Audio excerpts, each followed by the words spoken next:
are you? Not bad. How are you doing? I'm good. All is well? All is well. All is well. Wonderful. I'd like to introduce you to my colleague, Miss Courtney Foster. Good evening.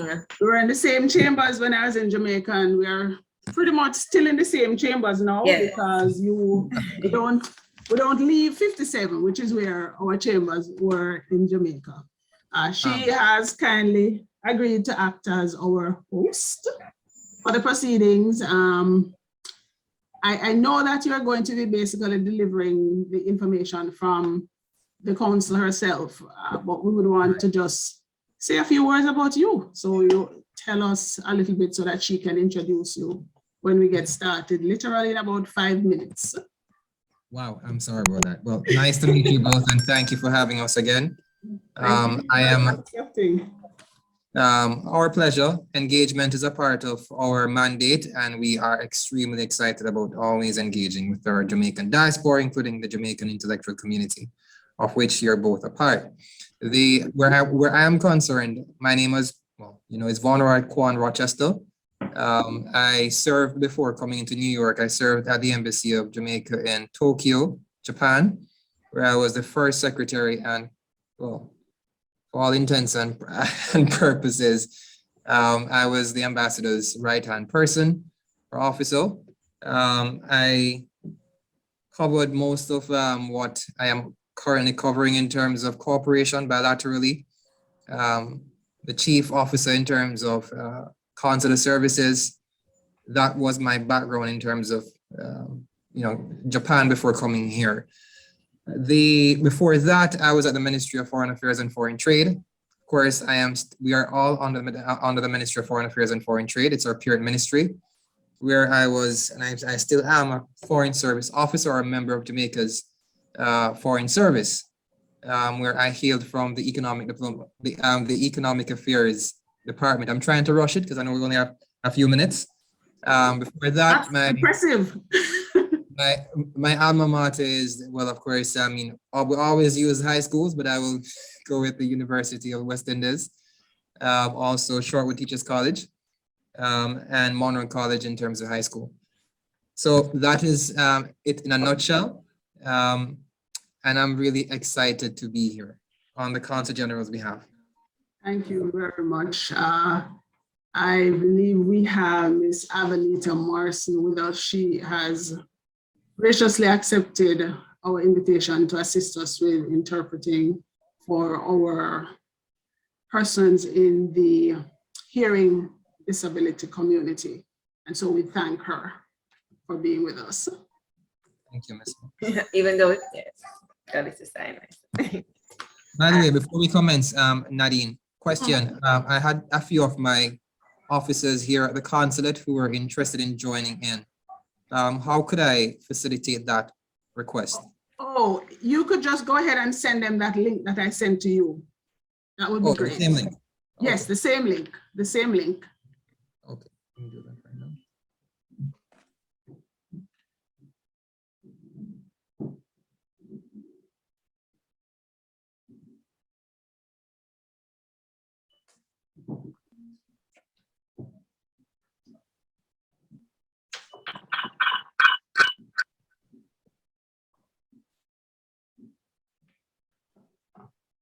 All right, just did that.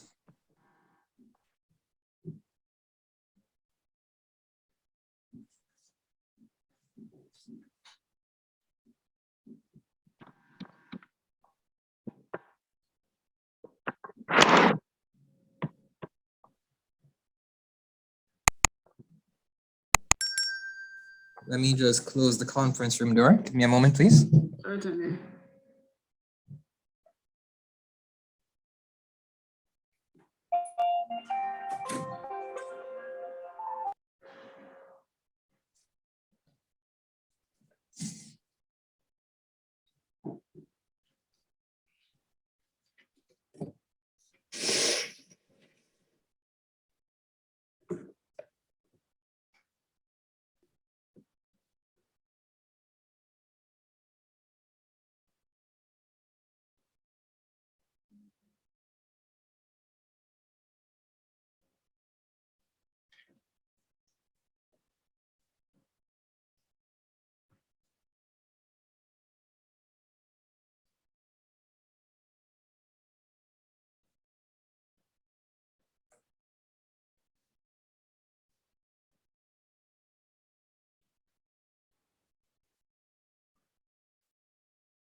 We're still just letting people into the room. So we wait a few more minutes.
Deputy Consul, it's 6 minutes past. I don't know if you would mind if we waited until 10 past and then. No, that's fine. And begin. All right.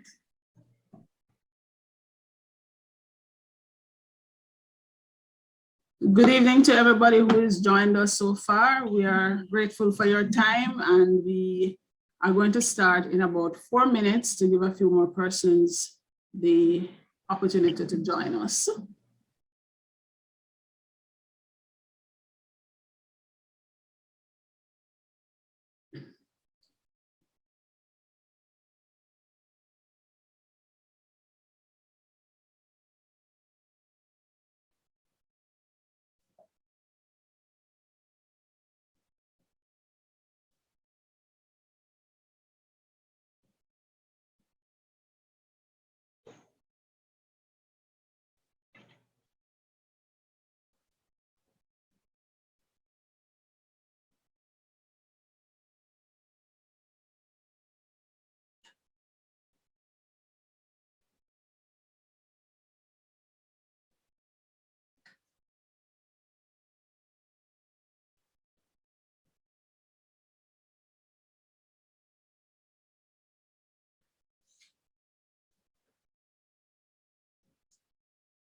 All right, I think we could probably make a start, and as people come, we'll ask them to join in the room.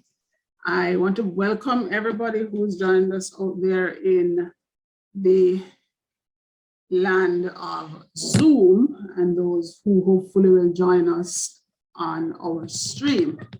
We have this evening the Deputy Consul from the Consulate in New York, Deputy Consul Von Rochester. We're joined by my colleague, Attorney Courtney Foster, who will be helping with officiating duties this evening. I'm Nadine Atkinson Flowers. I am going to be speaking after the council about matters related to Jamaica's legal system as it relates to US immigration. So I'll turn it over to Courtney to do our introductions. Good evening, everyone. It is indeed an honor to be here. I know that we'll have a very lively discussion. We may be small in number at this time, but we will nonetheless have a very fruitful evening.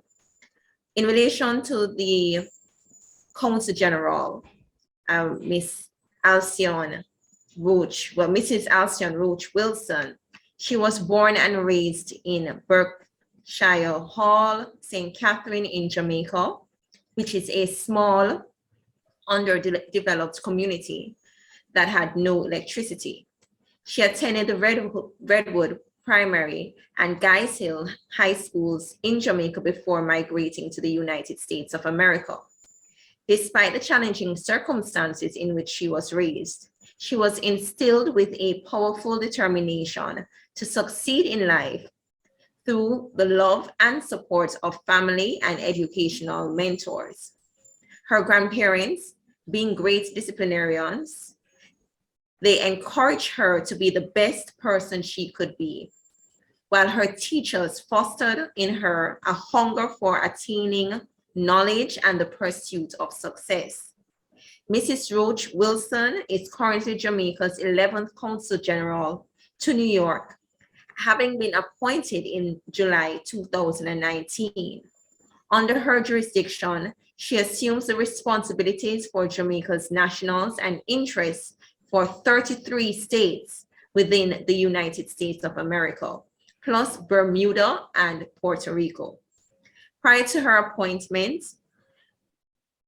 she garnered extensive experience in the financial industry, having worked for years at a number of financial services companies in a variety of posts.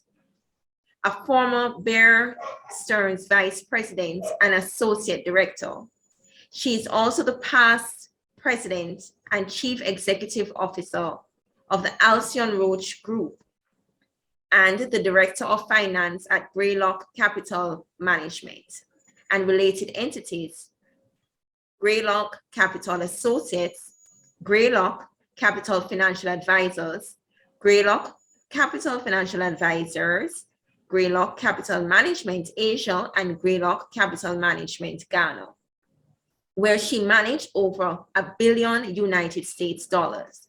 She was also the founder of CyberLock Solutions, a cybersecurity company.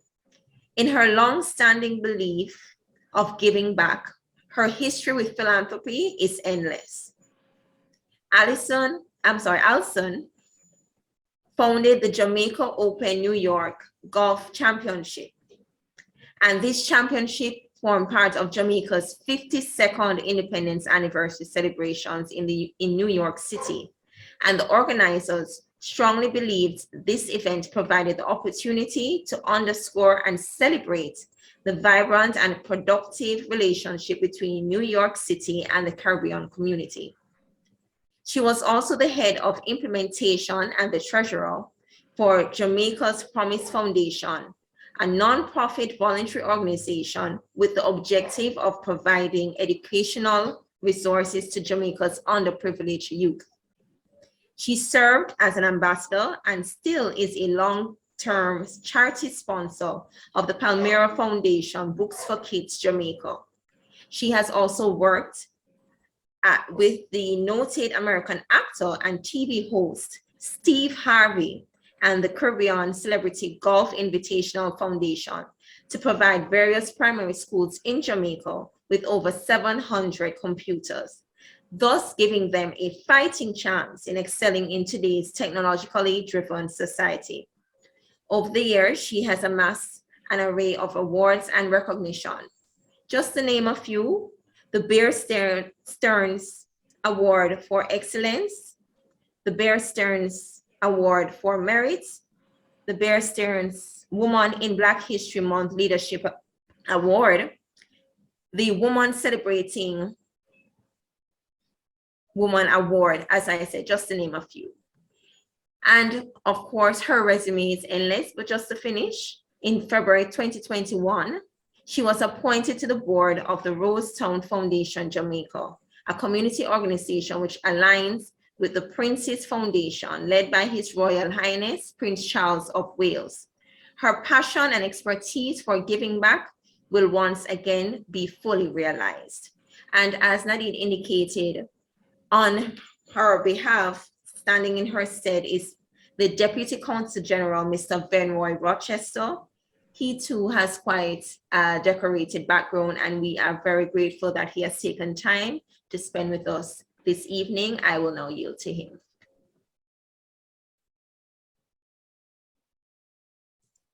Thank you so very much, Madam MC and organizers. It is indeed a pleasure for us to be here, as the Consulate is always committed to engaging with our community, and we are very proud of what you have been doing. Both Ms. Nadine Atkinson Flowers as well as Ms. Courtney Foster. Distinguished ladies and gentlemen, I will now proceed with the presentation. I am pleased to be representing the Consul General, Mrs. Alcione Wilson, who is unavoidably absent at this evening's webinar on the launch of the book entitled On Your Feet, Criminal Law Practice in the Parish Courts in Jamaica. Before I go any further, just to enable the presentation, we prepared a PowerPoint. I was wondering if I could perhaps share my screen. May I do so? Certainly. Let me give you the privilege. Okay, you should be able to do so now. All right, thank you so very much.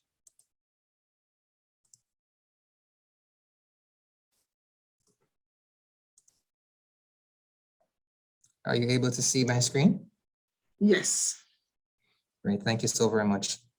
To Mrs. Atkinson Flowers, Consul General Wilson has asked that I convey to you her deepest appreciation for extending this invitation to the Consulate General of Jamaica, New York, for the purpose of sensitizing our audience on the role and the work we undertake. So as you can see, the scope of this presentation will cover the primary mission or services, which will include consular. We also offer immigration advice, but very limited. That is within the realm of or remit of the lawyers who are on the Zoom call. We also focus on, well, we focus heavily on diaspora engagement, and the Consul General, she has her CG on the Beat initiative, the economic diplomacy program or social diplomacy programs. And of course, this year is Jamaica's 60th. It's a very important year, so we have a very special calendar. We have our social media campaign, and we have, of course, the CGs, the Consul General's Heritage Awards. And of course, at that point in time, I'll conclude. Hope I don't bore you with too much information. So I'll start with the primary mission of the Consulate, which is, of course, to promote the interest of Jamaica and its nationals in the 33 states. And thank you so very much, Mrs. Foster, for introducing that to our audience. We cover quite a massive spread here in the US. In fact, the Consulate General of Jamaica forms one of two Consulates General in the United States. We also have the Consulate General of Jamaica in Miami, Florida. And they also cover relatively a smaller spread, but quite significant nonetheless. In our case, we cover 33 states and 2 overseas territories. And we also have our network of honorary consuls. We have approximately 5 honorary consuls I'm trying to move to that slide. At present, one is retired. We work actively in ensuring that all these posts are also filled. And the purpose, of course, and I'll go back, has to do with how we achieve our mandate or the mission that we have. And how we achieve it, we do it through the provision of consular services. And we do that at our mission, our Consulate General, our office, which is here in Manhattan, 767 3rd Avenue, but also through our network of honorary consuls. We also achieve this mission through our engagement and community outreach. Also, as I had said before, our economic diplomacy program, social programs, and other programs. Our activities in terms of forging and elevating partnerships form a very core part of what we do. And that's why when we get to the success stories, I'm pretty sure the audience will be very pleased to see that the work we've been undertaking has been in pursuit of improving and uplifting all nationals in our jurisdiction. I'll pause right there and speak to the consular services that we provide. So we offer consular services to both nationals and non-nationals. By nationals, I'm referring to Jamaicans in the diaspora. And in that, we facilitate as an intermediary channel, passport renewals and replacements, citizenships by descent, marriage, or in case of doubt. Jamaica recently signed the Hague Convention for apostille. So we also facilitate that as processed by our Ministry of Foreign Affairs and Foreign Trade. We also facilitate authentications and notarizations of documents. Now, these are very technical terms, and I'm pretty sure the lawyers are going to be speaking on it, or in the event you have any questions, I'd also be happy to explain from our perspective. We also facilitate no objection applications, as well as facilitate pension payments for all pensioners living in the US. In the case of non-nationals, we facilitate and we also process visa. All of this is done, of course, in strict conjunction with the Passport, Immigration, and Citizenship Agency. They are the ultimate authority with regard to these matters in terms of passport and citizenships and visas. Now, as it pertains to visiting our office for all these processes or for all these services, it has to be done by way of appointment, and by that we have our website, which is congenjamaica-ny.org. So in the event you need to visit our office, whether it's for consular services or you want to join our partnership network in terms of partnering on programs that will make a difference, then you can always make an appointment and visit us. We'll be happy to receive you. Now, I'm only going to be very brief as it pertains to immigration, because this is a matter that we oftentimes, well, not oftentimes, what we refer over to the attorneys who we have contact with, and Mrs. Nadine Atkinson Flores has also expressed an interest in joining our network of lawyers or attorneys who are willing to assist as it pertains to the provision of legal counsel or advice. We also extend an invitation to other attorneys in our Jamaican diaspora who are also willing to provide such assistance to our community, to share with us their certificate of good standing, as well as an expression of interest. I would be happy to have you incorporated in our non-exhaustive list of attorneys of reference. And of course, although this is a presentation, in the event there are any questions, because I'm moving a little bit fast, please feel free to stop me and ask. In terms of our diaspora engagement and empowerment, we have the CG on the beat, and I'll speak a little bit about it. I'm not sure if many persons are familiar with it. Now, the CG on the beat is a flagship community outreach initiative. In fact, it was originated by our current CG, that is Mrs. Alcine Wilson, since her appointment in 2019. The CG on the Beat community outreach is a boots on the ground, literally boots on the ground, program aimed at connecting with and providing hands-on assistance to the Jamaican diaspora. Under this initiative, the Consul General has been to Queens, Bronx, Brooklyn, and Mount Vernon in New York, Hartford in Connecticut, Philadelphia in Pennsylvania, and New Jersey. Now, the expansion of this initiative, this CG on the Beat initiative, began to take shape during the heights of the COVID-19 pandemic. The Consulate General of Jamaica, in view of the devastating impacts of the pandemic, sought to provide the diaspora or stranded nationals with assistance. In fact, at that time, we employed the first ever emergency plan for stranded nationals in the US. And through this action plan, the Consulate General immediately leveraged its network of partners and friends of Jamaica, primarily former colleagues of the Consul General, in order to facilitate the provision of tangible assistance and support. As a quick example to for the audience, the Consul General made contact, for instance, with a Grace Kennedy, and they donated food supplies. She also made contact with the Witham Family Hotels, Monroe College, and a number of other partners, and they provided assistance, tangible assistance. After the execution of this important plan, the CG on the Beat continued throughout the year. I'm referring to from 2019, 2020, 2021, where the Consul General formed important partnerships with other companies such as Linstead Market, Victoria Mutual, Western Union, National Bakery, True Juice, and Wisinco for joint outreach food programs in underserved communities. She further expanded the program to incorporate medical and health institutions. For instance, the Morris Heights Health Center in the Bronx.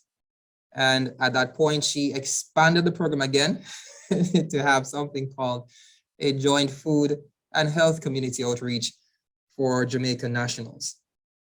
Thus far, these visits have received positive feedback from the Jamaican community, and we certainly look forward to continuing this initiative this year.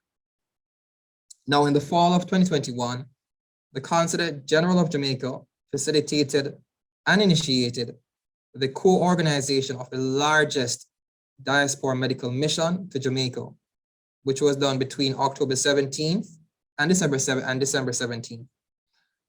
The Consul General leveraged her partnerships, in particular with JetBlue Airways, in order to secure a donation of 20 airline tickets at an accumulated value of 11,000 US.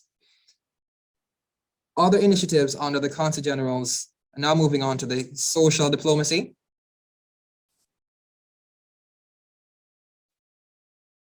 Would include recently, and I'll start with the most recent and I'll bring it back.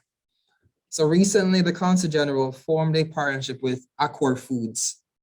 It was primarily a business-oriented endeavor, but the Consul General, being the person who she is and recognizing the importance of strengthening Jamaica's health sector, sought to ensure that the project that is now dubbed the FDA Antiseptic Wipes project for students in Jamaica would receive traction. In fact, there was a recent handover ceremony that was held at the Ministry of Foreign Affairs to publicly recognize Accor Foods and its president, Mr. Stephen Flynn, for donating over 84.5 million Jamaican dollars worth of 934,140 FDA approved packages of wipes and antiseptic wipes to schools in Jamaica. Other key partnerships for this project included Grace USA, Dennis Hawthorne in terms of Dennis Shipping, who both facilitated the logistics. So now this is one example, for instance, of the social diplomacy program undertaken by the Consulate General of Jamaica. To go back a little bit further, the Consul General also had at the end of 2020, throughout 2021, the mega successful project called the Tablet and Laptop Initiative. Now, for that program, the Consul General was able to put together approximately 6,000 remote learning devices and stationery for students in Jamaica. It's quite a very massive accomplishment, and she was only able to accomplish that as a result of the partnerships leveraged through her friends, her former colleagues, as well as partnership with the Jamaican diaspora. I will not bore you any further in terms of the many social diplomacy program success stories. but I'll just say that we have quite a few, and there are more coming, and we're excited about it.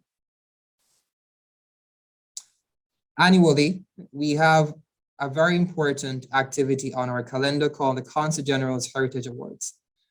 This particular program is done in order to recognize and honor the hard work of outstanding nationals, and by extension, those who are Jamaicans by association. Last year, the Consul General, she expanded this to also include reggae music, and of course, our reggae artists or icons. And I'll just pause right here before I go into economic diplomacy.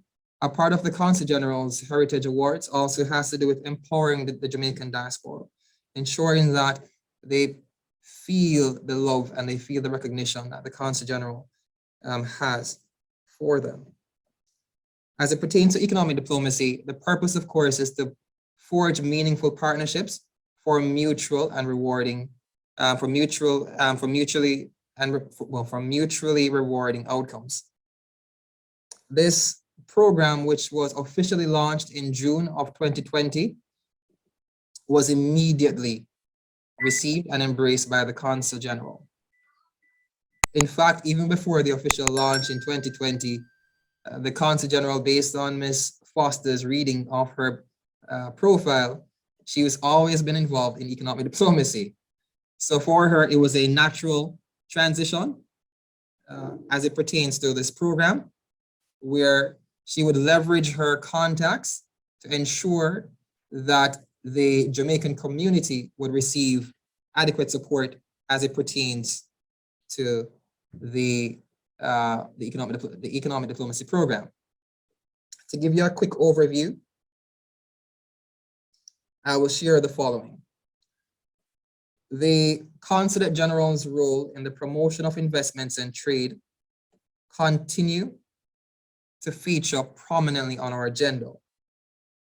To better illustrate how significant this is for us, between the period 2019 and 2022, and you can imagine we've had COVID-19 and we still have COVID-19, we have hosted approximately 60 targeted business meetings with significant socio-economic developmental implications for Jamaica land we love. These meetings were focused on real estate, energy, business facilitation and promotion, strategic business networking, finance, education, health, banking, stocks and bonds, and general investments in Jamaica. Speaking about investment facilitation, the Consulate General hosted the Jamaica Stock Exchange Roadshow in late 2019. And you can imagine that our Consul General, she was appointed in August of 2019 and she hit the ground running. So November of that year, we had the very first Jamaica Stock Exchange Roadshow in partnership with the New York Stock Exchange.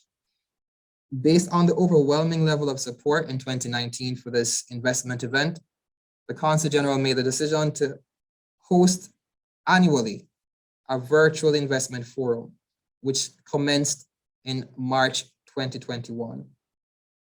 And this was also done with the Jamaica Stock Exchange, as well as with the New York Stock Exchange.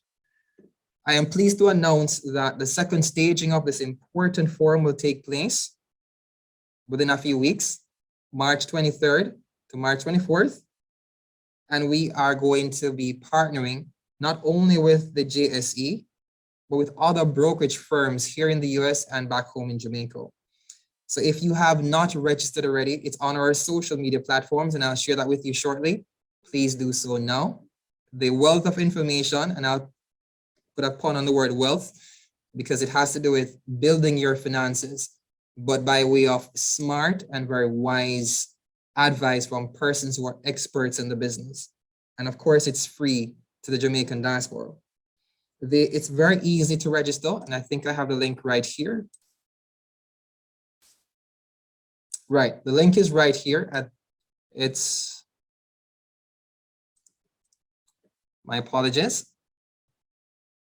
I'll go back and I'll just read it for persons who are listening. The link is https://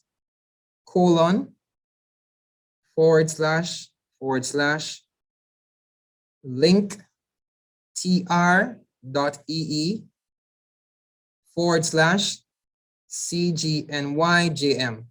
I'll make sure to put it in the chat so that we have it at the end of the presentation. I must apologize for that. I will try to move a little bit faster. Now, in terms of the other projects that we've had under the Economic Diplomacy Program, we've also had successful signings of MOUs. The Consul General would have facilitated the signing of an MOU with Monroe College, which was done last year, and the purpose was for special scholarships for students in Jamaica.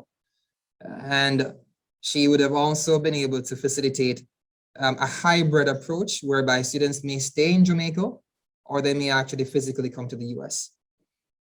She's also facilitated the signing of an MOU with 3 citizen towns in Connecticut and Kingston, which is done on the basis of ensuring that we can have exchanges, whether educationally or logistically, in terms of the logistics hub that Jamaica has, or in the case of green energy. We are also going to be hosting a small medium enterprise business seminar at the end of this month. And she's also been facilitating these kind of activities on a yearly basis. Now, for the 60th anniversary, we have quite an exciting calendar. For this year, Jamaica chose the theme, Reigniting Our Nation for Greatness. And certainly that's exactly what we intend to achieve for this year.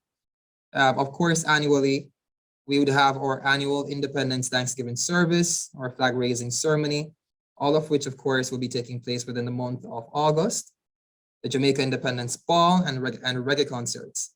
Now, for the reggae concerts, we'll be having some very interesting partnerships this year. Our office is working with the Lincoln Jazz Center, and we're looking at the possibility of hosting a jazz and reggae concert. The details will be shared within a few months. Now, like I said earlier, we have our social media platform, which has been very active. We have Facebook, Instagram, LinkedIn, and Twitter.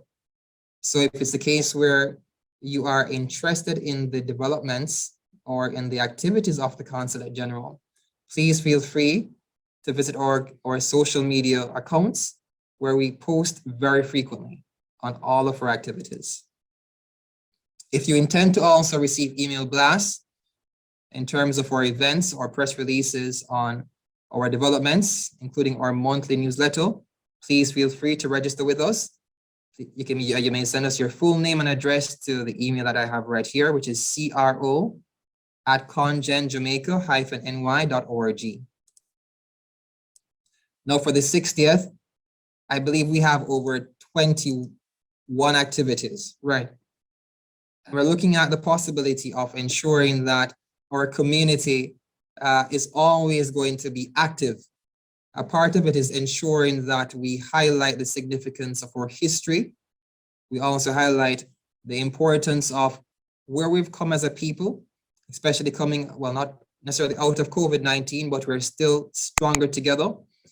And as a result of that, we're looking at not only hosting events as just Jamaica, but we're also looking at events that we can host with other countries in celebration of our community here in the US. So for instance, we're looking at hosting the 2nd joint cultural showcase with Turkey, France, Germany, and South Africa and Japan.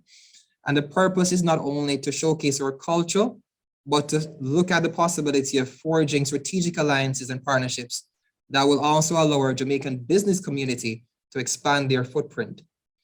We're looking at the possibility of having a cultural photographic display that will look at special moments in our history, in our 60th anniversary.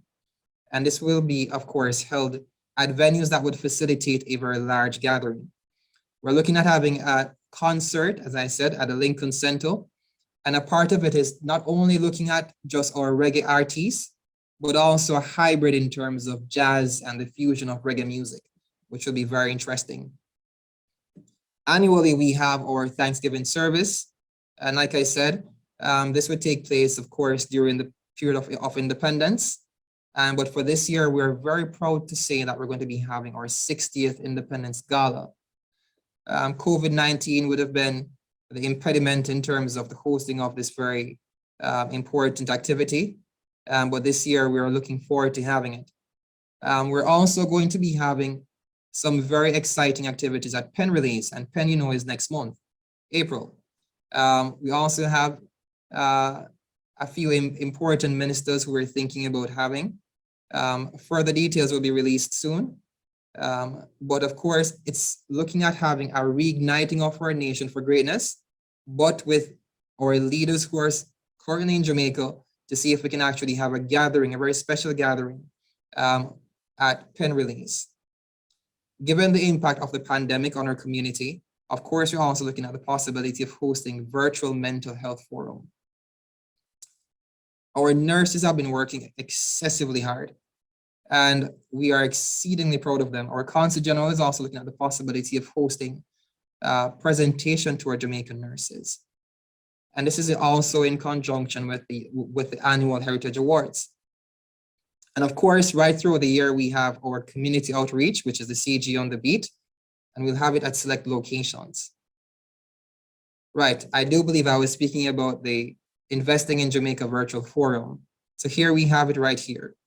If you have not registered for this forum, please do so. It promises to provide a wealth of knowledge. In fact, we have experts who are not only from the public sector, but also from the private sector, who have made it in terms of finances, investments, whether it's stocks, bonds. They have a wealth of information in terms of how to get it done. The ABCs in terms of trade and investment. Something, okay, I am not sure if that is, right, that moved really quickly. So I'll pause right here. I'm surprised myself. I thought I had more slides, but I'll pause right here in the event there are any questions.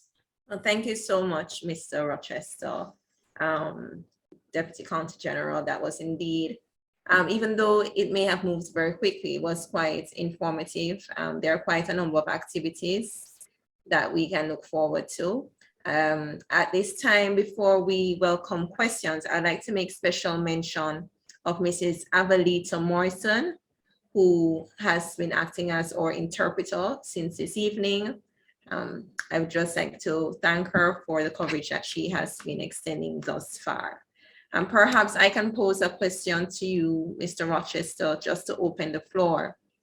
Given what took place recently in Ukraine, where we had our Jamaican students having to leave as a result of the unfortunate violence situation that they found themselves in.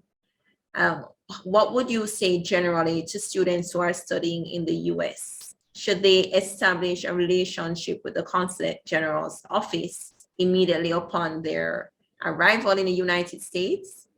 Would you recommend that? Yes, and thank you so very much, Courtney, for reminding me of that very important program that we've also facilitated.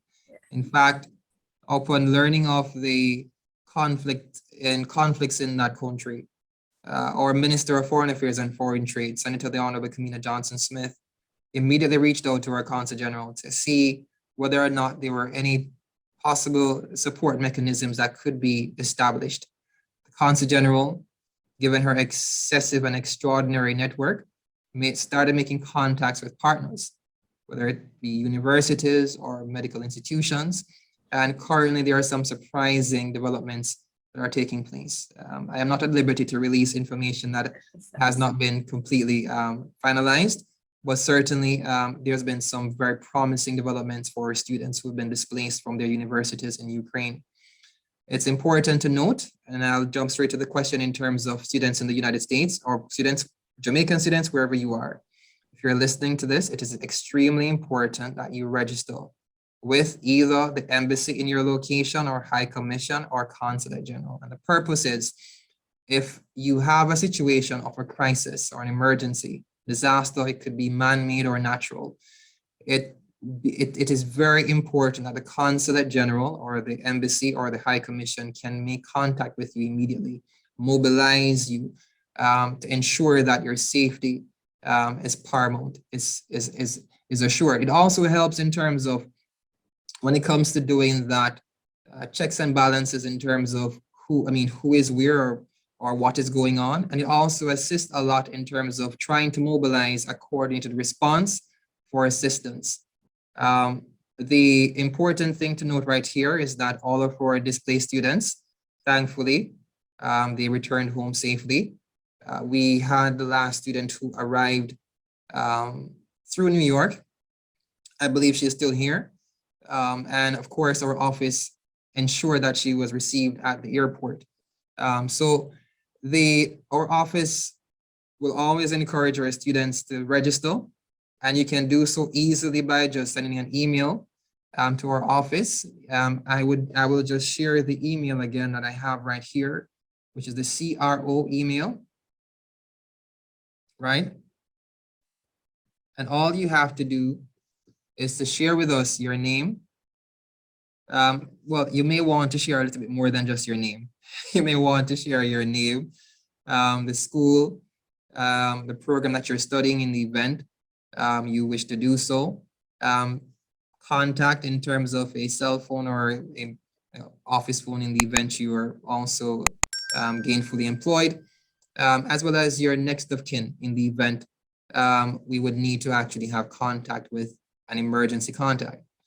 And we do that not to share your information, but to ensure that in the event anything were to happen, that we can quickly pivot and mobilize and ensure that your best interests are secured. So that would be my quick response to that question. Thank you so much. I would invite at this time anyone who would like to pose a question.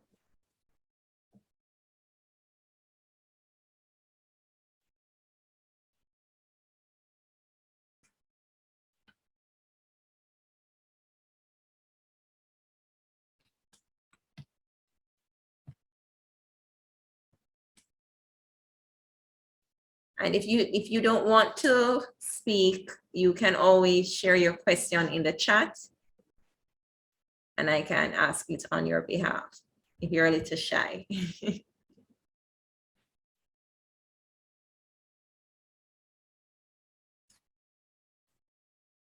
All right, well, perhaps I can put another question, Mr. Rochester. As someone who practices criminal law in Jamaica, I have had occasions where persons have visited my office where unfortunately they have submitted documents that are not correct. I don't want to say false documents because it would suggest that they had that intention, but once it is that the passport is due for renewal, of course, any discrepancy will be highlighted. What should a Jamaican do? And I know that there's a legal aspect, but just from a practical standpoint, if you have traveled to the United States on a Jamaican passport and it expires and a discovery is made that, for example, the birth certificate is not a legitimate document, what should a Jamaican who is already in the United States do in such a circumstance?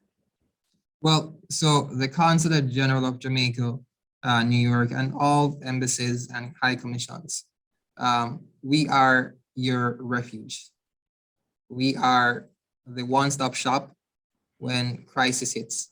If your birth certificate, for whatever reason, is not what it's supposed to be, you can always make contact with us, and we would always facilitate safely and confidentially the directing of where to go. In this particular case, if it's the birth certificate, we would make the contact for you or share with you the channel in terms of getting through the Registrar General's department, where you'd have to have the birth certificate corrected.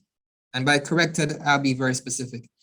So you have cases where, let's say, for instance, you have a national who, they have a birth certificate that was given to them by their mom or by their aunt or by some other family member or friend, and they're not aware that this birth certificate was fraudulently produced. they appear with it and they want to renew their passport because their mom or their dad or their uncle is very sick and they need to travel, let's say next month. When they arrive at the consulate, the checks are done, and we realize that this birth certificate is not what it's supposed to be. We inform the applicant, and we do so confidentially and quietly, and we direct them in terms of what to do. A quick response in terms of what to do in that particular case is we have to confiscate the birth certificate because it can't be in circulation. That is to protect the national as well as to protect all Jamaican nationals, because if you're a foreigner in a country where you have a very high security mechanism, you want to ensure that there are no fraudulent documents that are in circulation. It's done to protect the country as well. We then reach out to the Registrar General department and we share with them that there is a birth certificate for John Doe that is not appropriate. And we're asking you quickly to help us in terms of having the situation fixed, which they have done and which they facilitate. Because like I've said, in many cases, some of our nationals are not really tech savvy. They're not really sure, what goes on in terms of some of these documents. And our job is to guide them and guide them lovingly and carefully, which we do. I think that would have answered the question. You have other simpler cases where, for instance, the name is sometimes not spelled correctly. So you have things like correction of errors, or for instance, the father's name was added late and they're not really sure, or they want to add the father's name. So you have, addition of parents' particulars, but all of this is also done by way of, if the person wants to do it directly with the Registrar General's department, we can also it's also possible to do it on their own online. Suffice to say, all these services can be done online. So even for instance, and I'll jump to the passport, which has been a very, I won't say challenging, but for some of our nationals who reside in not so close jurisdictions, they may want to renew their passport, and they may not be aware that if their passport, as in if their current passport was issued after September 2001, then they can, if they have no changes in terms of their details, meaning that their surname hasn't changed, they haven't changed anything, they can do it online with the Passport, Immigration and Citizenship Agency directly. And it's only 20 working days. Of course, with the logistical movement, which you may add 5 or 7 more days to it, but it's very quick. It's a very easy process. It just requires going on the pica.gov.jm website, and therein lies all the information in terms of how to renew your passport virtually from wherever you are in the world. And with the RGD, in terms of birth certificates, marriage certificates, or God forbid, death certificates, the process in terms of whether you want to correct an error or to ensure that you have the correct birth certificate, also online. But that will be the rgd.gov.gm. Excellent. Thank you so much. That is a very practical way of describing the procedure. And I'm sure that a lot of persons will benefit from this, because oftentimes, once the discovery is made that there is some false information contained in the document, for example, the birth certificate, persons are afraid to come forward because, of course, they're concerned about any criminal sanction that may flow from it. So knowing that your office will play such an active role in assisting a Jamaican national overseas is quite helpful. So thank you once again for that. And may I just quickly say that the Consul General of Jamaica, who had 1,000 engagements today, and I must share that she's doing this after coming out of a medical procedure, has made it her priority to still join us for this Zoom. I just saw that she logged on. I have to acknowledge her. Consul General Alcian Wilson, thank you so very much. My boss, my mentor, our leader, our flag bearer, who's made all these things possible in terms of all these wonderful success stories in terms of projects possible, and the culture that we have in terms of putting our diaspora first. Thank you, Consul General Alison Wilson, for joining us. She's now online as well. Yes, thank you. Oh, right. So she's still very much working. I understand, Consul General, forgive me for putting you on the spot, but I just had to recognize her. So yes, please continue. Yes, thank you so much. And we, of course, are very appreciative of her presence and for the wonderful work that has been done by her and by extension the office in such a very short period of time, and especially during such a trying time globally while we are trying to navigate through this pandemic. So once again, thank you. Unless we have any questions from our viewers, at this time, I would like to introduce Mrs. Nadine Atkinson Flowers. And as was indicated at the start of this seminar, this platform is also to advise members of the public that Mrs. Atkinson Flowers has published another book. It's called On Your Feet. It is available at Ian Randall Publishers and also on Amazon. And I'm sure majority of us, especially during this pandemic, have familiarized ourselves with Amazon. So it's an easy find for us. It gives a practical approach in terms of the criminal law, the practice of the criminal law in the parish court. Mrs. Atkinson Flowers has quite an extensive legal profession, both locally and locally meaning in Jamaica and in the United States of America. She worked in Jamaica as a clerk of the court and also a prosecutor. And then she moved to the defense bar. A few years ago, in particular in 2015, she emigrated to the United States of America.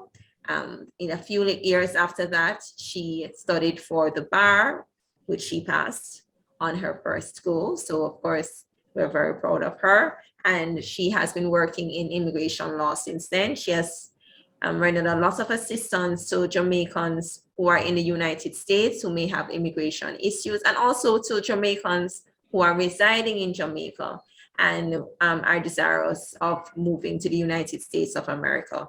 So I know that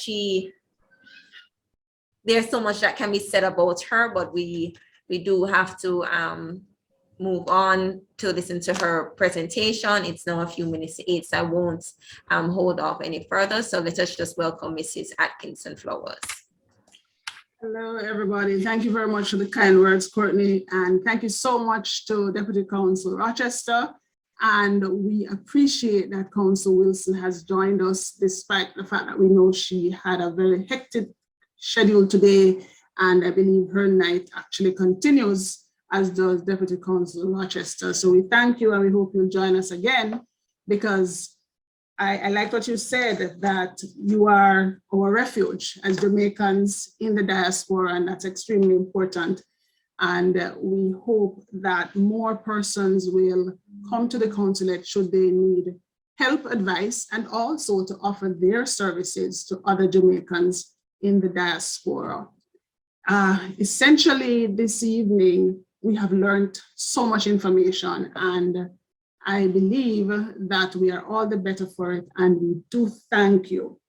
As it relates to immigration and the services that Jamaicans and Jamaicans in the diaspora perhaps need to be a little bit more aware of, I'll probably start off somewhere in the middle of where Deputy Counsel Rochester spoke about those persons who, after some time, decide to become Jamaicans, whether it's by descent or by marriage and so on. And I'll go to the issue of dual citizenship. A lot of persons from Jamaica who migrated to the United States remain what is called a legal permanent resident for a very long time, because they're of the mistaken view that they can't naturalize in the US because they would lose their Jamaican citizenship. That, of course, is not so. If you naturalize in the US, you would become what is known as a dual citizenship. So you are still a citizen of Jamaica, but you're also a citizen of the United States, and that's extremely crucial. especially now in the climate where we see a little bit more activity, for lack of a better word, in terms of what's happening overseas, what's happening here. I'll just give you a quick example.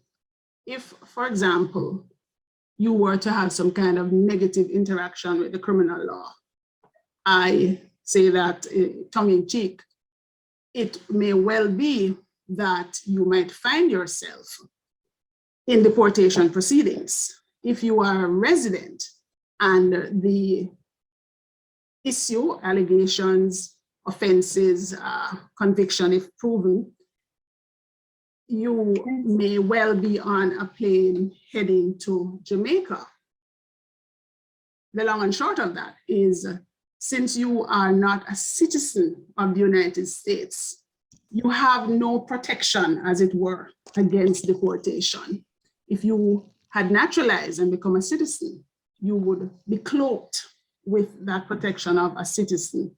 And so it's important from that perspective, but it is also important should you wish to petition in the future for particular categories of relatives. So for example, if you're a citizen, you can petition for a parent, mother or father.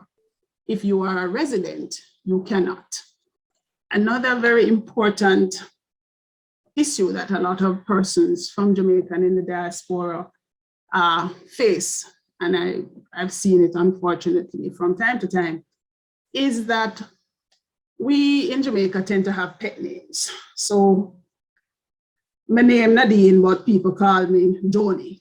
And a lot of times people will put those pet names or aliases on the official documents for the US documentation that are required. And boom, when you have those documents being examined and you present your birth certificate, you present your passport, and the document that you have submitted has another name on it, that calls into question your integrity, whether or not you are telling the truth. And so it is very important to recognize that when you're completing these immigration forms, you have to be very careful in how you do so. Another issue that has come up generally and also in the court system here is this whole business of common law marriage. In Jamaica, a lady and a gentleman live together, and in our parlance, me and him in a common law relationship. That's what we say in Jamaica. In the US, that has a totally different dispensation and nomenclature in the law. And so you would write, for example, on your US documentation, Nadine Flowers, John Brown, common law relationship. Of course, you come to the US now and you get married to Tom Stokes. And so the embassy looks askance on you and said, but hold on, we're looking at these two pieces of paper. One has that you're in a common law relationship and now you're married to this gentleman. Are you a bigamist? That's an offense in any country. It's a criminal offense in Jamaica, it's a criminal offense in the States as well. But it's because of your lack of understanding of the legality concerning common law union in Jamaica vis-a-vis common law union in the United States. They have even gone as far as the several state circuit courts here in the US have examined this issue from time to time because it has come up, I think as recently as about 6 months ago, this whole issue came up. And obviously the government's view is you are lying, you're misrepresenting, and as such critical misrepresentation can well lead to you being deported to your country. I'm going to pause very quickly to ask Consul Wilson to say a few words because I know that she has to go. So I would ask Consul Wilson to just speak for, I've unmuted you, Consul. Okay, fantastic, fantastic, Nadine. Sorry about that. I was on the phone with my doctor. Apologies that I wasn't able to present myself, but and in fact, I am not supposed to be on Zoom. So I had my doctor on the line and he was wondering, are you on the Zoom? What is happening? So unfortunately, I had a procedure done 2 days ago and I am supposed to be resting. But you know, Nadine, I am just so impressed with what you have been doing. And I just wanted to ensure, I know that my deputy have done a fantastic job. Albeit I wasn't able to listen in. I went over the presentation with him today. And I just wanted to come on to say hello and to inform you that if there's anything that we can do at the consulate, I'm sure my deputy have informed you of same, that please do not hesitate to reach out to us. We will be sure that we work assiduously to assist you. Yes, please continue. Right. You know, this month being International Women's Month, you know, I am all about, you know, our females pushing forward, especially our CEOs that has been, you know, knocking down the doors, breaking the glass ceilings. So I was saying when the person chimed in just now that if there's anything that we can do further to assist you at the consulate, please don't hesitate to reach out to us. And also we have a calendar of events that will be taking place throughout the year. I think I looked at the calendar today and it's probably about 29 events. We will blast them out. And if there's any one of the events that we have on the calendar you would like to attend or participate in, please also let us know as well. And lastly, on the 23rd and the 24th, which is next week, we have our second investment forum. So please mark your calendar and join us so that you can also get some information on how, where, and why to invest. That's it. Thank you so much. And I'm going to go back to bed now. Please, I know you're recording this, so please share it and tag me so that when I feel better, I can, you know, watch the entire thing in its entirety. And again, I am just so sorry that I wasn't able to present today. But, you know, I'm always here to help in any way that I can. Now, I can't talk anymore. My chest is aching, but I promised you that if I could, I will log on for a few minutes, and I wanted to keep my promise. So thank you. Thank you. Thank you very much, Thank you, Consular. Thank you. And I had to, well, let me turn this back up. I had to turn it down where the doctor was on because he heard. And Miss Foster, you're doing a fantastic job. All right. Is it Mrs. or Miss? I am not sure. It's Miss. Yes, you're doing a fantastic job. Thank you. And we wish you a speedy recovery. Thank you so much. Thank you so much. Date for forum. Absolutely, Consul General. We thank you very much. I hear somebody asking what the date for the forum. We'll make sure that, yes. I am so sorry. When you're feeling pain, you don't hear. I am so sorry. The date for the investment forum. The investment forum will be on March 23rd. Starting at 5 p.m. New York time, 4 p.m. Jamaica time if you're in Jamaica, and on the 24th. It's a 2-day forum. The flyer is on all our social media pages. The flyer was blasted out as well to the database, and it's on my social media pages as well. Last year we partnered real quickly. Last year we partnered with the well, the partnership is between the Consulate and the Jamaica Stock Exchange. And last year we had the New York Stock Exchange and the Jamaica Stock Exchange. This year, because of the war in Ukraine, it was really difficult for me to get my former colleagues at the New York Stock Exchange to come on. So we have a whole host of bankers from the US and the UK, and then in Jamaica. We have 2 days because one day is what I call investing 101, you know, or investing for dummies. And you'll hear from our local bankers in Jamaica how to invest, where to invest, and so forth.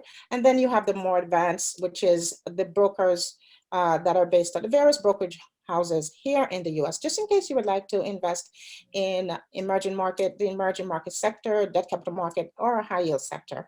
I will share the information. Again, I want to allow Nadine to go ahead with this forum, and I'll share the information again for the person that asked for the date so that you'll have it and you may share it as well with your contacts. Thank you so much for asking. And if you need anything at all, again, please, I try to answer all my emails, my text messages, my DMs. So if there's anything at all, just drop us a line and we will respond. And I hope I answered your question. I think it was Mr. Maxwell. I don't know. Yes, I think so. I think so. Consul General, we thank you so much and we wish you a speedy recovery. And as we say in Jamaica, walk good, get some rest. Thank you so much. Thank you. And Nadine, please send the information. I looked on our website. I didn't see your law practice. I will send it. Yes, so that we can upload it to the website and so that you can be one of the lawyers that we can recommend clients to that contact us to inquire for, right?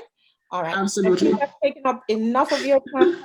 I think I've taken up enough of your time, and I want you to go ahead with your fantastic forum so that your participants and listeners can hear, you know, the much needed information that we need. And please don't let this be the last one. Absolutely. I will definitely take you up on that. And thanks again for joining us. Have a great evening. Thank you. And good night, everyone. Thank you so much. We want to thank the Consul General for coming on. We know that she is not well, and so we're very appreciative of her. Another little area that sometimes come up that is this whole business, we call it in Jamaica, pumpkin vine relatives. Of course, everybody have those. A cousin who's not really a cousin, a sister who's not really a sister, a brother who's not really a brother, God forbid, parents who are not really parents. And you decide that you're going to petition for your mother, your father, your brother, your sister. Of course, when you submit those documents to USCIS, that's the American Immigration Authorities, the question comes up for you to prove this familial relationship with this other person. And sometimes it's at that point that you are told, well, you know, you and Courtney grew up together, but you're not a really sister, you know. Your mother was my friend, and I take her from she's small, and so on. So it's very important to recognize those nuances.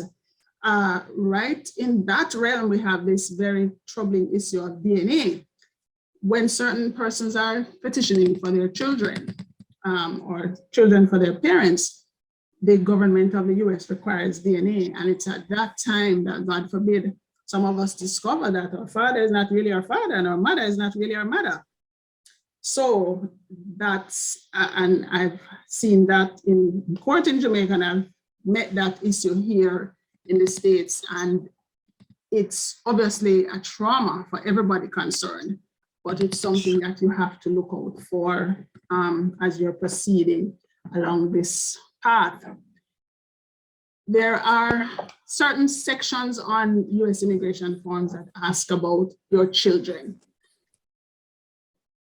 And for some reason, that is a big issue because persons don't recognize that children mean children anywhere and children everywhere. So it is not only talking about the children that you have sitting with you around the dining table. It's talking about the children you might have back home in Jamaica or children in another country. It's even speaking about children you had who died, God forbid. And that's crucial because later on in life, should you decide that you want to petition for these children to come to the US to live with you, when you were initially being petitioned for, you put on the form that you had 3 children or 2 children or no children. Now that you're a citizen and you're living your version of the American dream and you want your children to come and share life with you, you put them on the form. The US government, again, brings to bear their documentation and say to you, oh, Mrs. Flowers, you wrote that you had no children. So what happened? And they say, yes, but Chumi and them never lived together. Them they live with them granny. or because they were in another country, or whatever your explanation is. The issue is going to come up now of fraud again, because in a sense you have lied. You indicated one thing and the reality of it is another. And so we ask you to make sure that this is something that you're very aware of as you are proceeding along with your US immigration journey, I like to call it. Another issue that comes up with too much frequency, I think, is the whole issue of criminal law matters in Jamaica. Some people are of the view that if you had a matter in the criminal courts, and life happens, so we make no judgments because life happens. If there's a matter in the criminal law courts in Jamaica, and most matters start in the parish court, which is the court that I wrote my book about, which is called On Your Feet, Criminal Law Practice in the Parish Courts, simply for the reason that that is where everything begins. All criminal court matters in Jamaica begin there. So you can't really escape it, whether you're somebody who's accused of a crime, you're a defendant as a result of that, or you're a complainant, you're a family member, you're a police officer, whoever. Everything starts there. When persons are in the process of their immigration journey, they might have had a matter in the court and the results might have been positive, you're acquitted. The result might have been negative, you are found guilty. The problem arises when you are being asked to complete certain documentation. And in Jamaica, we have a saying in the court system, a road sentence. No, excuse me, a road sentence is still a sentence. It just means that based on the excellent mitigation plea of your attorney, such as Ms. Foster, you were not incarcerated. But for the purposes of US immigration, it's still a conviction. And when you get your police record, it's going to reflect that, yes, you have a conviction, especially if it's an offense for which they would have taken your fingerprints. And so it's extremely important to recognize those nuances, those little things that can be the difference between your immigration journey going one way and it going the other. So that's very crucial for you to recognize. From time to time, court documents are required, or birth certificates, marriage certificates, divorce decrees. And the council mentioned that from time to time, persons seek the assistance of the consulate as it relates to certain documentation. A lot of those documentation can be had with the assistance of the consulate, as was noticed, but sometimes it is required that you get them directly from the court. And if they have to be obtained directly from the court, then they need to be certified so that they are deemed as authentic by the US immigration authorities. I don't know if there are any questions. I could stop for a minute. If there are any questions in the chat, or if anybody wants to unmute and ask a question, we're happy to take a question. If not, then I can proceed. Courtney, do you see any questions in the chat that we could probably? No questions in the chat, but just on the issue that you raised about correctly stating family members. If it is that a person has been legally adopted and they want to make an application for their birth parent, is there any process available to that individual in relation to their birth parent or the adopted parent? No, there is, and I never even, to be honest, I never even contemplated such a thing until I came here to this country, because the law I'm used to in Jamaica is an adoption is full and final. I mean, your birth parents terminate all rights. But apparently here in the US, there is some kind of procedure that I'm not very familiar with, whereby the process of adoption can somehow take a different turn, but that does not happen in Jamaica. As far as I'm aware, and you are here too, Courtney, you could correct me if I'm wrong, adoption in Jamaica is a final process. It terminates the rights of birth parents. And as such, it is almost as if those birth parents never were.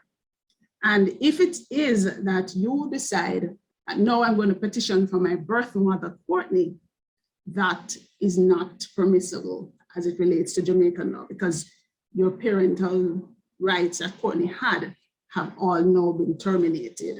So that's something to be aware of. And certainly as it relates to adoption laws, a lot of times persons in Jamaica, and I've had that experience, say, oh, I'm going to give up little Nadine for adoption because our auntie say when she get big, she'll be able to in turn petition for me. That is not how I understand our law to be. So that's something very crucial for us to recognize as well. The issue of when you come to the US as a visitor or a student is a very pressing and current one, because sometimes persons come here as visitors or they come as students and they get employment.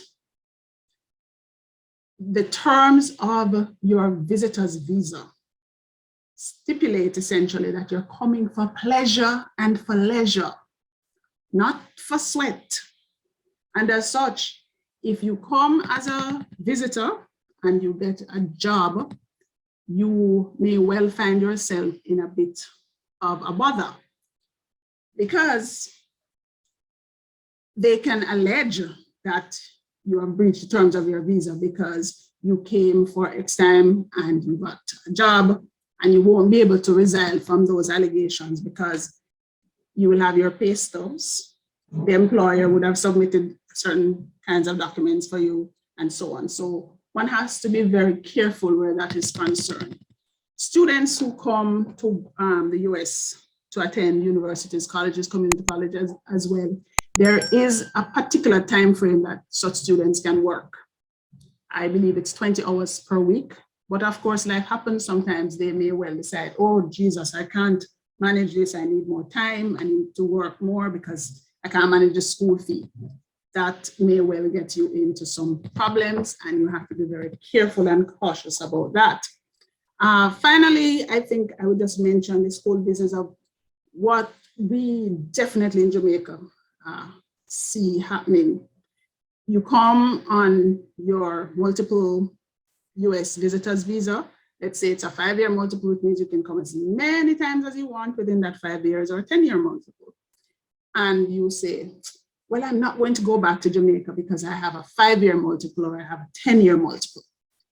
No, that is definitely going to be an issue, because it is not the time frame of the visitor's visa that truly determines how long you stay in the country. It is that stamp that the officer at the border, when you land at JFK or Miami or wherever, puts in your passport. So if it says Nadine Flowers admitted, today is the 17th of March, admitted until the 18th of March, which is tomorrow, and I stay until the 19th, I have become what they call in such pretty language, a visa overstay. It means then that you have breached the terms and conditions of the visit. And having breached those terms and conditions, you now are beginning to accrue what they call unlawful presence, because you weren't supposed to be here for more than that time frame.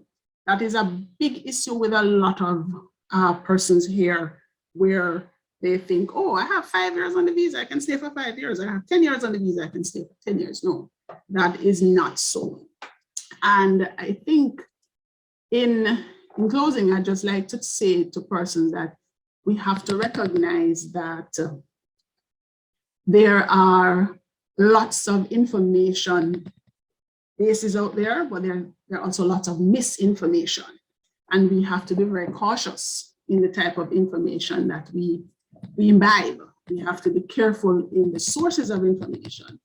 You would have heard the council speak of the excellent information resources that they have, and I would admonish all of us to take good care as we proceed, so that in our journey, whether we are remaining in Jamaica or we're in the diaspora, we can return to yard, because we agree, we're no better than yard. We can all return to yard, and to help yard to develop, we can make sure that as we are proceeding, we are doing so in a way that will only inure to our benefit, but also to the country's benefit. I want to thank Ms. Foster again for agreeing to do the duties of compare, and Deputy Council Rochester, Council Wilson, and of course, our avid interpreter, Mrs. Morrison, who is here with us. And all of you who have joined us, we're hoping that you will join us again for our next seminar, which we will be advertising in a few weeks. So we want to thank everybody for joining, and we can open the floor to anybody who would wish to make a comment or ask a question. I believe Andrea's iPhone is at a raised hand.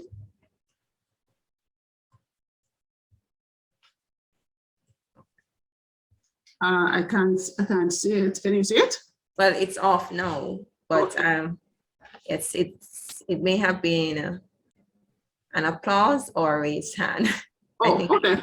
Yes, I think she was congratulating It you. was, in fact, an applause, Miss Foster, to Okay, thank you. Mrs. Flowers. Thank you. I really enjoyed her presentation, Nadine. It was excellent. Thank you. Yes, I'm here now in the United States. However, I have learned so much from your presentation, and I'm hoping that all the participants that are here today that may have also taken away something. For me, it was the pumpkin grapevine thing. I didn't know that, being a Jamaican. So Nadine, excellent presentation, on behalf of all of us, right? And I'm so proud of you and what you are doing now. Thank you very much, Andrea. Thank you very much.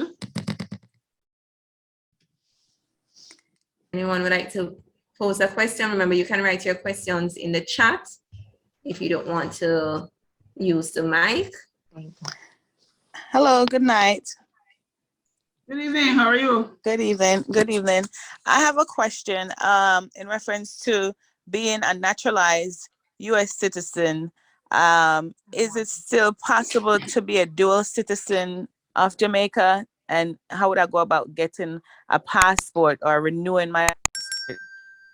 I'm just not sure how would that work. Because recently I saw a friend of mine, he was traveling, he's a US citizen, but he actually traveled on his Jamaica passport to and from Jamaica, but he also had his US passport with him, but he actually used his Jamaica passport to travel.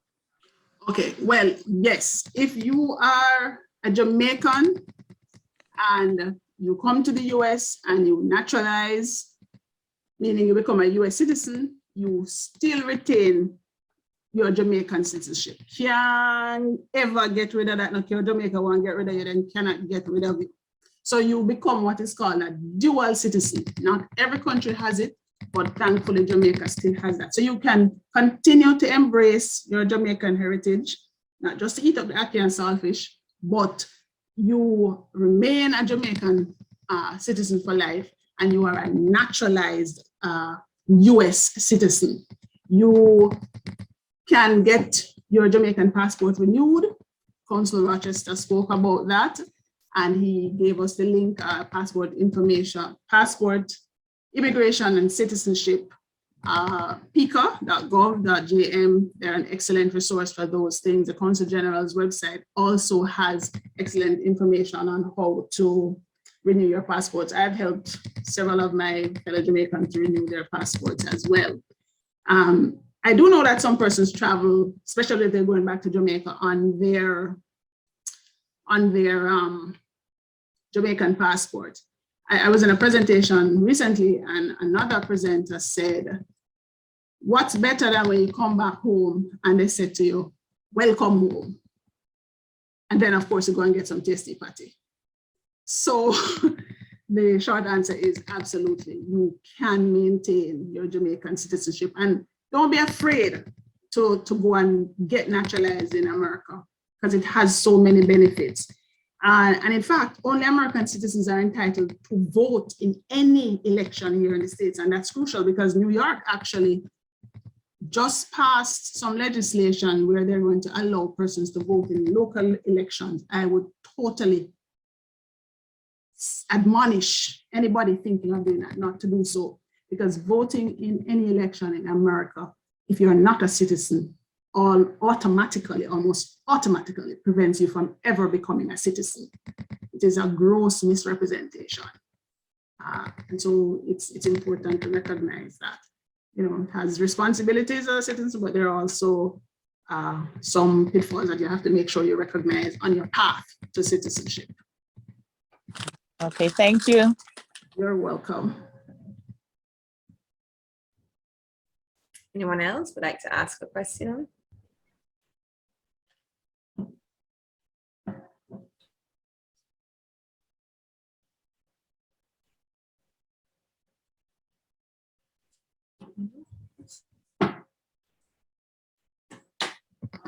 I thought there was a question in the chat, but no. Well, it is evident that your presentation was very clear. That Thank you. I hope there's so. no element of confusion on their part. Just to indicate that in the chat, Nadine has shared her contact information. So if you can't think of a question now, but you may think of one later, you can always send her an email. And also, we don't want to forget that we want to purchase her book, because we may have relatives who are still residing in Jamaica, and we want to understand the court system, particularly the parish court. So even though you may not be an attorney, it is a book that will be very beneficial to you as well. And as I indicated at the beginning of this seminar, that it is available on Amazon. So be sure to purchase a copy. It is a very good read. Thanks, Courtney, for that. I don't know if we have any other questions. I think we're actually well past our time. We're supposed to have gone for an hour, and we're almost at an hour and a half. So if persons have other questions that they want answered, or they want to put something in the chat, then we could just, we could look to see if there are any other questions. Yes. Hello. Oh, hello. Yeah, good night. Can a U.S. resident become an officer in any of the armies, whether it's Air, Sea? Can they? Yes. Or green card holder? Yes, a green card holder can. There is an issue that is now kind of floating around. There are persons, for example, who would have come to the US when they were children, and they would not have had any status, as it were. So they're not residents, they're not citizens, their parents just brought them here on a visitor's visa, or God forbid, they were snuck across the border or whatever. And some of those persons are on a program now called DACA, which is deferred. It's a deferred arrival program for children who came here when they were small. That's still in some kind of limbo. Those persons have been making representations to the courts and to congressmen and so on, with a view to joining the armed forces, with a view to getting a path to citizenship. But as it stands now, there are still some issues there. Legal permanent residents can absolutely join any branch of the armed forces. Someone who is a non-citizen or an undocumented person at this point in time is not allowed to join any of the armed forces in the US. But if you are a legal permanent resident, you absolutely can join any branch of the armed forces. And in fact, if you do, your path to citizenship speeds up, literally, just like lightning, as they say.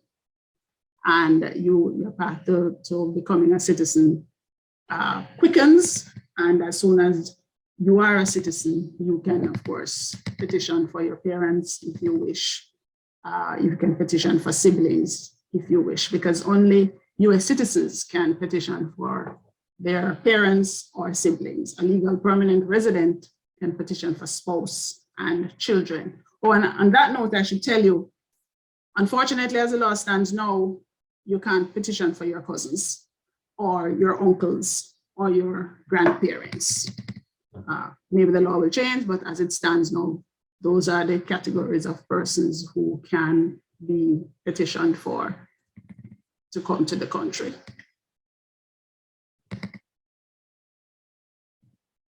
And I see there's a raised hand with Mrs. Sahai Maxwell.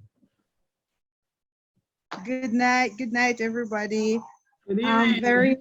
very happy to see this happening, Courtney and Nadine. I'm very proud of you, Nadine. This was an excellent presentation. I'm really very excited. Keep it going, keep it going. I don't know when I'll call on you to work on something for me, you know. People looking places to go these days, so Indeed. keep it open. Absolutely. Thank you. Question. In a situation where the father is not the father by DNA, and he still wants to be the father after the DNA proves he's not the father, is there space in the application for that? Unless it is that the child is still a minor. So I can actually think of a very heartrending situation that another colleague of mine had. The father, a Jamaican, petitioned for his two children. They were maybe 30 and 25. The DNA was requested. I don't remember why, but the government thought it prudent to ask for DNA. It turned out that only one of those children was his. Of course, after the heartache and the tears, we had to figure out what were the options. It turns out that there were none, because the child was now an adult. If the child was still a minor, he could proceed with adoption in Jamaica. Let's say he found out when the child was 30, then he could proceed with adoption. But if the child is over the age of adoption in our country, then it won't work, and it's to 18 here in the US. So that would definitely not be an option for such a situation. Thank you very much. And again, keep up the good work, Courtney Thank and you. Nadine and all the Jamaicans, everybody on the platform, big up. Big up.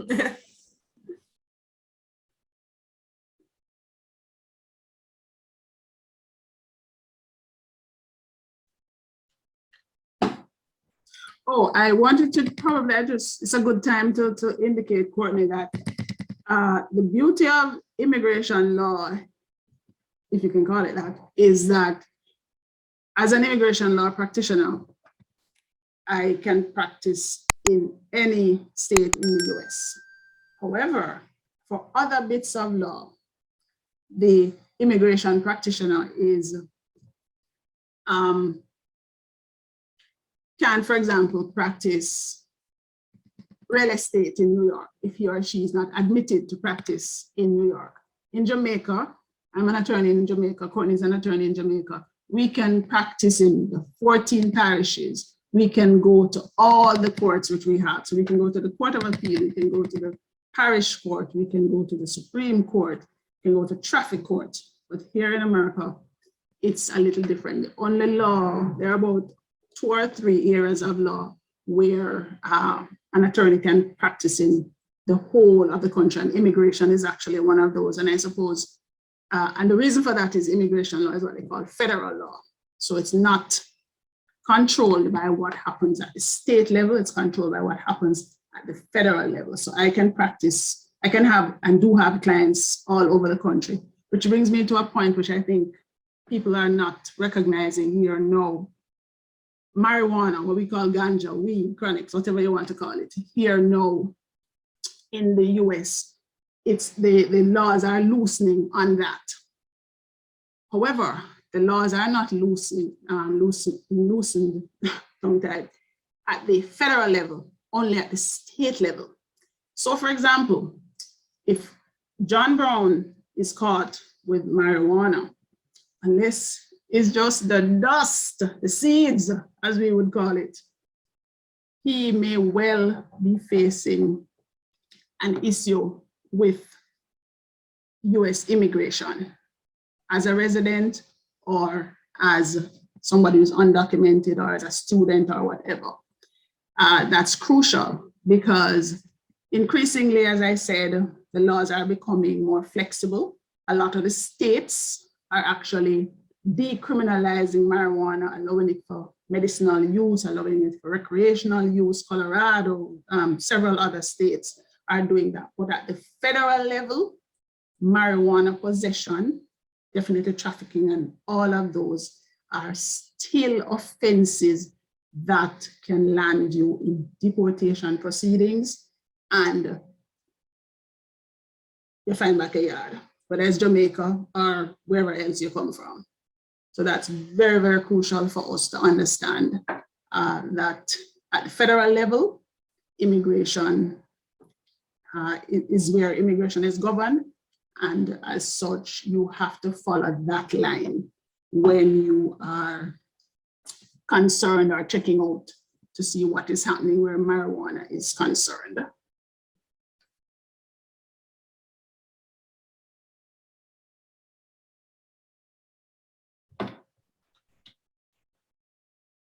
But unless we, okay. Winston, do you have a question? Yeah, I really have a question. I'd like to congratulate Nadine. Well, thank you. And a very good job in bringing out the difficult conditions in immigration and explaining them so simply, so that even the man on the street can understand. Thank you very much, ma'am. Oh, you're very welcome. Thank you very much for those kind words. Thank you. Perhaps this is a convenient time. I'd once again like to thank Nadine. I'd like to thank our interpreter, Mrs. Avalita Morrison, of course, the Consul General and the Deputy Consul General. It has been quite an enjoyable evening. I'm sure everyone will agree. Not only has it been informative, but it has been quite entertaining with the examples that Nadine furnished us with.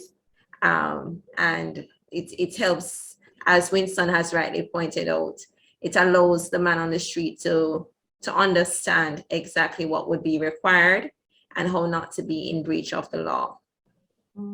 So I'd like to thank you all for participating in this forum. Yes, I am seeing here, yes, Nadine has also sent her gratitude in the chat to everyone. So of course, this is not the only time that we'll be hearing from Mrs. Atkinson Flowers. This will be one of many webinars she'll be having throughout the year. So you can continue to follow her. You like to state your socials, as the young people like to call it. Oh, yes. I think I had actually, but I'm on Instagram and I'm also on Twitter. On Instagram, I am at Atkinson Flowers Lawyer. On Twitter, I am NCAF Flowers Law. And my website is www.atkinsonflowerslaw.com. You can get me at info@atkinsonflowerslaw.com as well. And you can also check out my YouTube channel where we have a wealth of information for Jamaicans, persons generally speaking, about immigration and also about legal issues that touch and concern us in Jamaica and the diaspora. So thank you very much for joining, and we hope you will join us again. Yes. Yes, and continue to be safe, everyone. Thanks again. Take care. Have a good night, everybody. Thank you.